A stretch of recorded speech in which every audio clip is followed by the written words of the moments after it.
Hello and welcome to another very special Rock Sound podcast. Very proud to present the Rock Sound Awards powered by EMP.co.uk.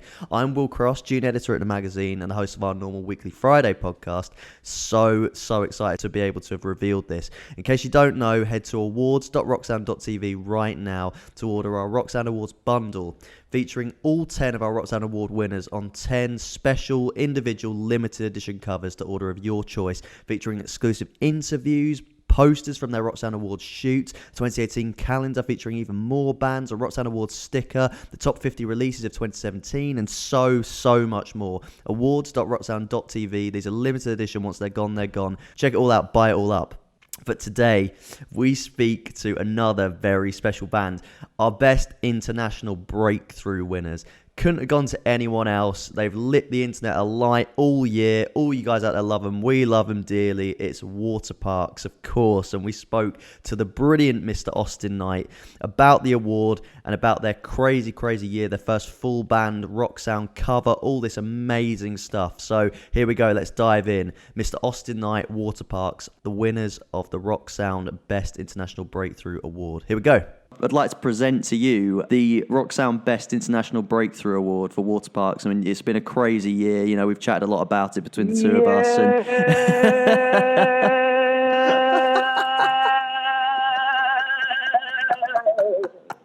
And that is the best response. So how does it feel to have won? I take it very good by your reaction. Yes, it feels very cool. So we could just kind of like get into the year a bit more in depth and just kind of like build on some of the things we've chatted about in the past. So, I mean, obviously, you know, like we've said, it's been an absolutely crazy year, and it's all been around Double Dare. I mean, when you went into the studio to record Double Dare last summer, could you have ever fathomed any of this happening? I had hoped, because the thing is, I mean, when I listened to those songs, like before the album came out and everything, I was like, it's hard to kind of picture how it'll be perceived. Because I mean, if they weren't, like, if I listened to them and I was like, these are so fucking cool, like, I wouldn't make it if I didn't think they were like the shit. You know what I mean? Or, like, they wouldn't come out if I didn't think they were like awesome songs. But you also kind of can't count on them being as well received as you think they should be. 'Cause, I mean, plenty of people make stuff they're proud of, put it out, and the public's kind of like, okay. You know what I mean? So it's like, I never know what the response is going to be. I can't have an expectation. Yeah, definitely. Because, I mean, as well, with that kind of initial buzz with Cluster as well, I mean, we've chatted about, you know, Waterparks pretty much from the get-go have had a very unique sound, and that's very much the case on Double Dare, and there's so much going on. Were there any nerves in making a record that was so left field, or did it just come all completely natural? I mean, it honestly was pretty natural, just because there wasn't a whole lot of pressure with it. 'Cause I mean, like I've said before, so many songs get made, you know, in my room and everything, that it's kind of like, if you treat all of them like, no one's gonna hear this, doesn't matter, or like, you can go in and just make whatever you want and just, you know, pretend that it's just for you or whatever. Then, like, when the time comes to actually pick what's gonna make the album, like which ones we're making studio versions of, it's like, oh shit, okay. In that moment, you're like, well, this might be weird, but let's try it. So, I mean, there's not pressure while it's happening. You know what I mean? I legitimately, like, 100% genuinely did not think 21 Questions was going to be a thing that was on the album. Yeah, definitely. Because as well with before Double Dare as well, you know, we've chatted about this a little bit before as well. But you had you kind of made fans of, you know, Joel and Benji and Mikey played bass on Cluster, and obviously you got to know Pete Wentz as well, and you know all these people that you know yourself were fans of as well. I mean, was that a real giver of confidence in the fact that you had these guys' support and they believed in your band, you know, before you went in to record the album? It was, yeah. It was like a strange thing, just because it's like, before, you know, we're literally outside of all of these people's shows, passing out flyers, being like, hey, check it out. And now they're taking our stuff and going, hey, everyone, check it out. Or like endorsing it or whatever. And it's like, fuck. But it's like, the first step of there being pressure behind anything. You know what I mean? 'Cause it's like, oh, dang, everybody I love is watching. Yeah, definitely. So there was an element of pressure then in that respect, and that, you know, you wanted to show to these guys that you'd looked up to that, you know, your band were awesome and that you could do some really unusual, fresh things. We ain't nothing to be trifled with, is what I'm saying. Exactly. As well, you know, I mean, we talked about, obviously, you had your first full band magazine cover with us, and I remember you telling me this brilliant story about, you know, it was Thank you for that. Oh, man, absolute pleasure. And I mean, it was you, Paul McCartney, and Travis Scott all in a row. I think it was at an airport or something. That was so tight. Yeah, I sent that picture to my mom. Amazing. So how huge and she didn't know who Travis Scott was either. How huge was that for the band? I mean, that must have been a real moment. No, that's probably the coolest thing that's happened to us at this point. Like the first full band cover, like as a collective, I think that's the coolest. Awesome, yeah, and as well, because, you know, you've been playing crazy venues across the year as well. You know, you've done heavy touring with All Time Low, and we chatted about the craziness of the Japan shows and stuff like that. Yeah. How was that? Was that daunting, or did you just kind of take it on, and was it just like a ton of fun? The All Time Low UK tour was a daze because I was so sick, but it was cool. The Japan one, that's okay. Honestly, like, no beef against UK or US or anybody, but Japan was the coolest place. Internationally, Japan is like my favorite place to go. It, like, the food was ridiculous. The people were so nice. Like, it's weird because, like, everywhere you go, I mean, as far as like the US or UK or whatever, like, I'm not saying this about like everybody, but there's definitely a sense of like everybody has like a small bit of cynicism, or like everybody's got this like cool guy wall semi built up, but out there everybody is just like psyched as fuck on you. Like, this dude ran up and was like jumping up and down and like hugging me and shit, and I was like, holy shit, this guy's psyched, and so it made me psyched. I like hugged him too. Like, if it was like that everywhere we went, I'd be so happy. Because, like, sometimes we'll be like maybe a guy will walk up and be like, yo, man, I didn't want to like your music, but it's really cool. And then give me, like, some cool guy handshake. And I'm like, thanks, I guess. But, like, nobody in Japan would ever say that. Yeah, when you experienced that, was that a real moment where you were just like, oh, man, like, people genuinely are really into our band? Yeah, it was cool as fuck, because it's, like, someone being, like, genuinely excited and, like, I guess maybe do, like, a cultural thing, just not feeling the need to hold back or like be reserved in any way. It was like, this is nice.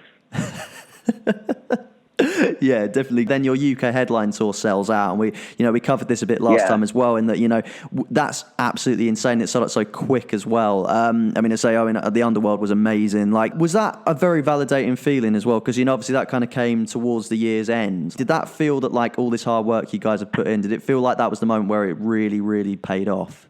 It really did, because, like, you know, you like bust your ass doing stuff for so long, or you do like, because, I mean, the thing is, I love going to the UK now. Since I figured out the food situation, I'm cool. Like, it still is it's probably the most difficult place to tour to for us, just because, like, you know, if we go really far, like, towards, like, Japan or whatever, you know, we're still only, like, 3 or 4 hours. I mean, it's like, granted, like a whole day ahead, but we're like, I think like 4 hours apart from, you know, like loved ones and everything. And then in the UK, we're like 8 or 9, or like UK, Europe, it's like 8 or 9 hours, which is basically like, it makes it a lot harder. But I mean, like, to be able to, you know, do some of these tours that have been kind of like difficult, or being like, oh man, like this is really hard.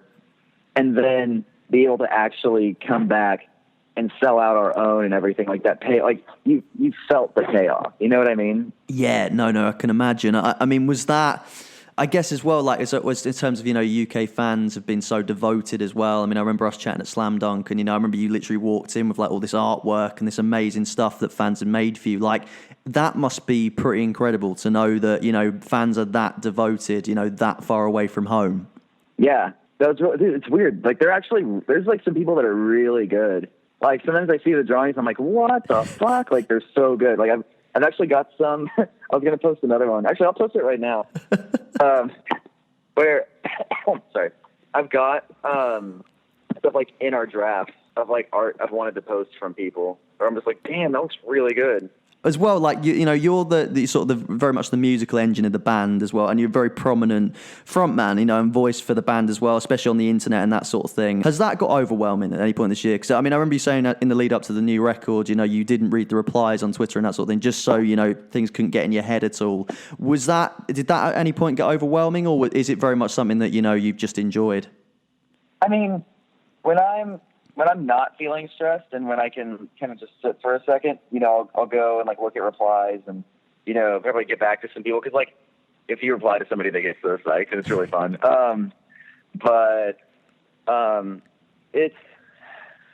I think when you're, you know, actually being creative and you're making things that are new, like if I'm sitting down to make a song that's not currently on Earth and I want to make it the best thing it can be, so that way when it publicly, you know, is like thrown down, I want it to be the best thing it can be. And I feel like too much like input from outside, you know, people, it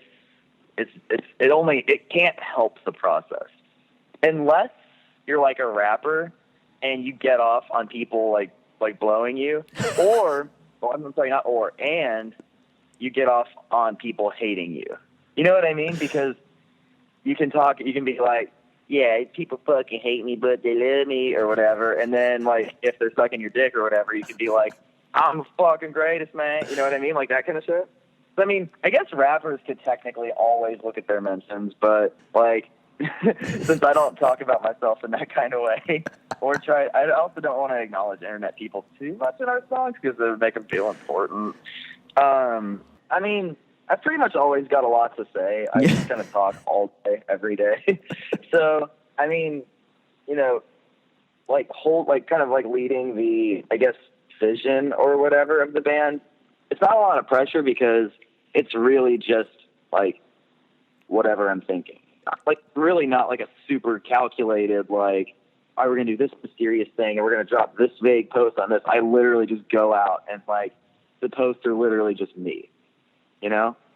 Yeah, definitely, and you can tell. I mean, like you were saying about rappers and that sort of thing, having this weird sort of dynamic with fans. Are you guys, you know, you guys seem to want to do something that's nicer than that, you know, and kind of much more positive, you know, as a positive kind of representation for fans and kind of for fans to look up to. Do you feel that the band have really achieved that this year? Because I mean, it really feels like that kind of looking in from the outside. I mean, I don't know. Like the thing is. And, like, I don't want this to sound cynical or anything, but, I mean, if you're looking at a band from the outside or you have one of their posters, that doesn't mean you know who they are or that you should look up to them. You can look up to how they portray themselves, but, I mean, I don't know, just literally, like, me coming at it as a fan, it's gone both ways for me. I've met people where... like I listen, like when I meet them, I'm like, fuck, I love their band even more now. And I've also met people where I'm like, I don't know about that. You know what I mean? Like the thing is, I don't think I would get that perspective if I didn't know them or meet them or like play a show or something with them. You know what I mean? Like, thing is, it's a scary thing to put yourself out there as like, I want to be someone people look up to, because then you're putting yourself on a pedestal. And it's like you're setting expectations for yourself that you don't need. Like, I choose to not drink or do drugs or, like, fuck random people or whatever. But the thing is, like, that doesn't make me better than anybody. Like, it just means, like, I'm putting my focus on different shit. Like, I mean, granted, there are certain things where I'm like, hey, you should go outside today. And, like, or, like, if someone's talking to me, I'm like, I've got this, like, Ask FM account where I, like, talk to people sometimes. If they're, like, asking for, like, how to feel better or whatever. I'm like, okay, well, what I do is I'll go like run some miles and I'll drink water and like make sure you sleep and like spend a little less time online or whatever. And I just like try and be like helpful or something in that kind of way where like, I feel like generally you can consider that a positive thing to look at. Man, I keep losing my train of thought. I'm sorry. No, I don't know. It made total sense. No. I totally agree. I mean, as well with Jeff and Otto have been really embraced by fans as well. I mean, has that been a nice thing? Has that been really cool? Yeah, I mean, because the thing is, it is a band. Like, it would feel weird if people were only embracing me, you know? So, like, I mean, granted, when I have looked at our mentions and stuff like that, I see a lot more, like, I see a lot more of, like, Jeff's my favorite. I'm like, all right, I see you. Because the thing is, it's not, like, the thing is, everybody likes the singer, but then if everybody thinks that and everybody naturally just wants to be, like, different, or they're like, I don't want to like the one everybody likes, then they're going to go to Jeff. I think Jeff is the next runner-up. That puts him at the lead, though. So you've got like almost like a leaderboard going on. Who's the favorite? Yeah. We should make a poll, be like, which member of Waterparks should we kill? And we'll find out who's like.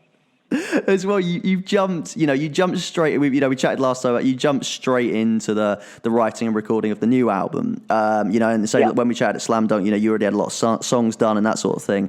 And that was, I think you said to me last time as well that when it seemed like you've had time off, you actually haven't because you've been working hard on the new stuff. Did you feel like you had to kind of act, or you should act on this year's success as fast as you can and kind of make the most of it, or was that just simply because you just wanted to write more songs? Like, what was the thinking behind doing the album so quickly?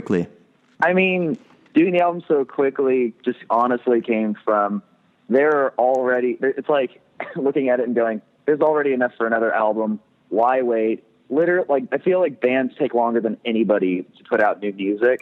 Like, you don't see fucking Drake putting out an album and then 2 years later going deluxe edition and throwing on 2 more songs.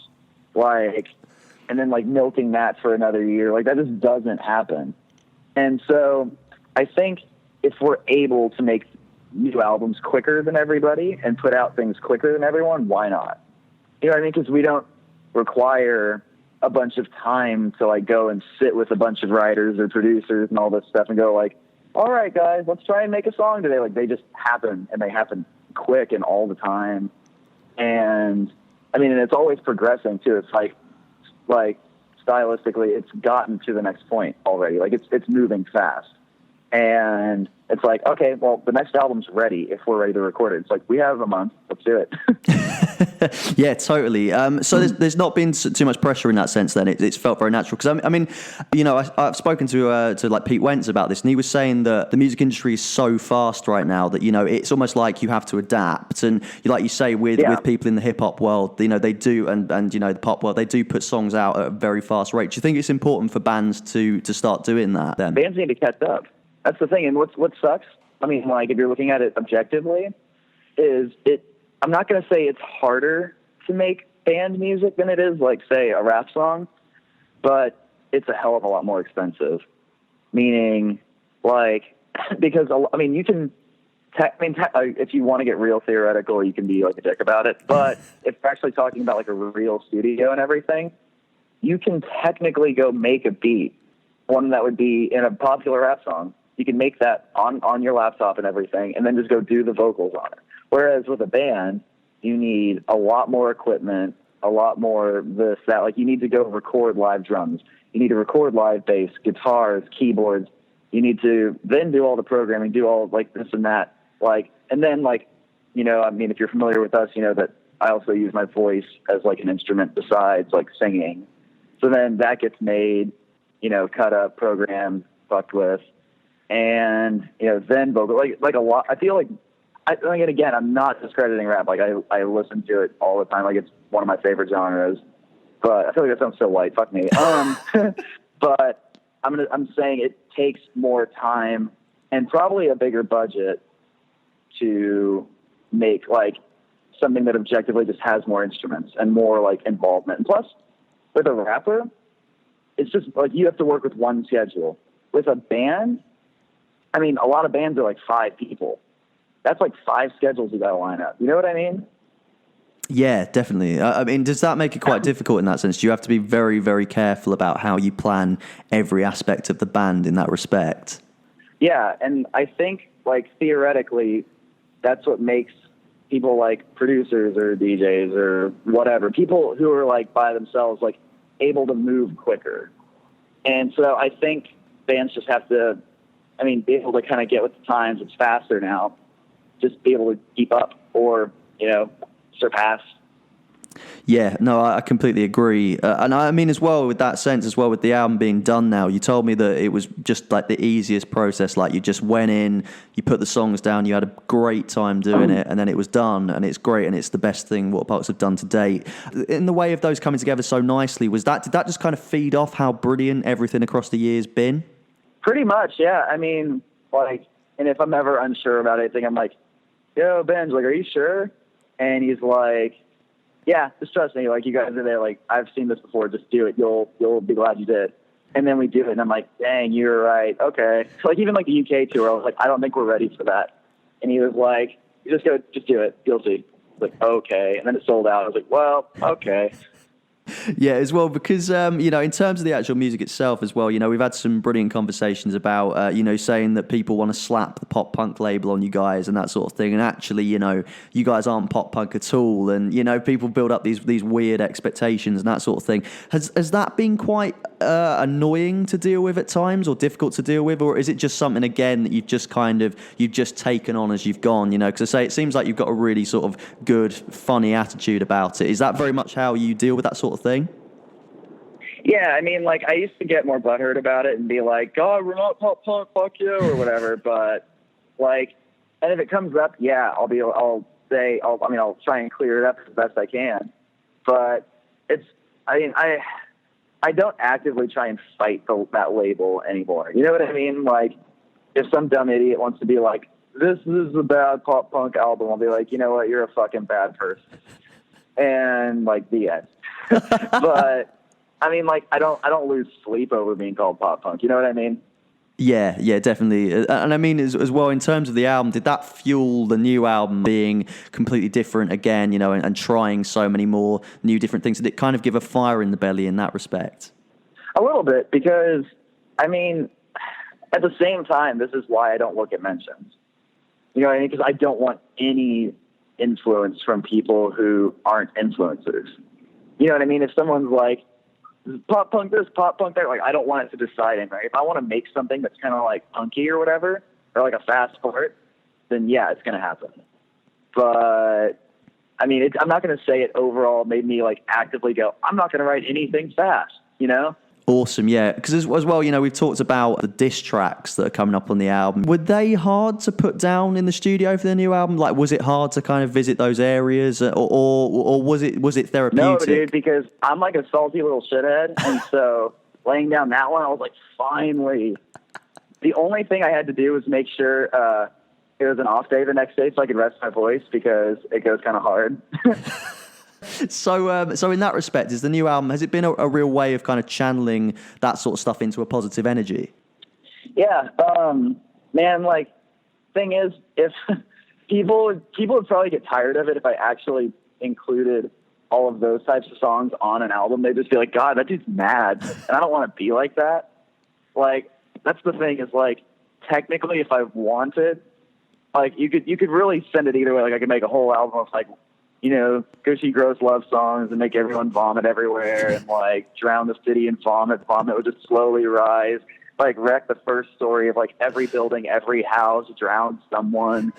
But I don't want to do that. I also don't want to make an album full of, like, all angry songs because it's just, like, this guy's an asshole. So it's, like, I always want there to be, like, a bunch of different, like, I want to have, like, a bunch of different, like, dimensions to the character. You know what I mean? Like, to my character, I guess. Yeah, yeah, completely. So there's, like, hopefully, unless, like, something real bad happens, I just make the saddest album ever. Like, I want it to be a very, like, multi-dimensional album. Like, I want there to be a lot of different feelings. I mean, in that sense then, going towards 2018, how are you feeling going into the year? So the album's done, really, really pleased with it. Firstly, how does it feel looking back on the year you've had? Does it feel very proud as we go towards the end of the year? Is it a very proud moment for Waterparks? I think so. Yeah. It's weird. I have a really hard time stopping and looking back at things, especially while there's still, like, so much work going on. But, like, right now, I mean, like, the last few days have just been, like, just stupid busy. You know what I mean? Like, when you called, I was going over what's like some production things. Like, I've got the songs, like, all written on a journal in front of me in the car. No way. While we're returning some like rental equipment and going over like what's going to be on this screen, this interview. But I feel like once there's not a lot going on and I can just chill, it'll be easier to look back. But I mean, the year's been like tight as fuck. I can definitely say that. Awesome, yeah. So it's very much sort of foot on the pedal though, and that you just wanna, you know, these are the best Waterpark songs to date that you've got down, and it's all about moving forward now. Then, right? Like I'm like right now, and I'm using a car metaphor because I'm in a car. Just like looking at like the road in front of you. I'm like kind of nervous to take my eyes off and like look back behind me because it's like there's so much shit ahead to be working on. You know what I mean? so that was our chat with Mr. Awsten Knight of our Best International Breakthrough Rock Sound Award winners, Waterparks. It's always an absolute trip talking to Awsten. If you listen to our other podcasts where we've chatted to him, it's always brilliant. So it couldn't have gone to a more deserving band. So much fun. The Rock Sound Awards powered by emp.co.uk. Don't forget to go to awards.rocksound.tv right now to pick up your Rock Sound Award bundle featuring all 10 of our Rock Sound Award winners on 10 individual limited edition covers featuring exclusive interviews, exclusive photos, posters from their Rock Sound Awards cover shoots, a 2018 calendar, Rock Sound Awards sticker, the top 50 release of 2017, and so much more. So much going on. We're live right now, awards.rocksound.tv, powered by emp.co.uk. So tomorrow we'll have another feature-length chat with another one of our award winners. No spoilers, but it's going to be good. We will see you then. Big up. We will see you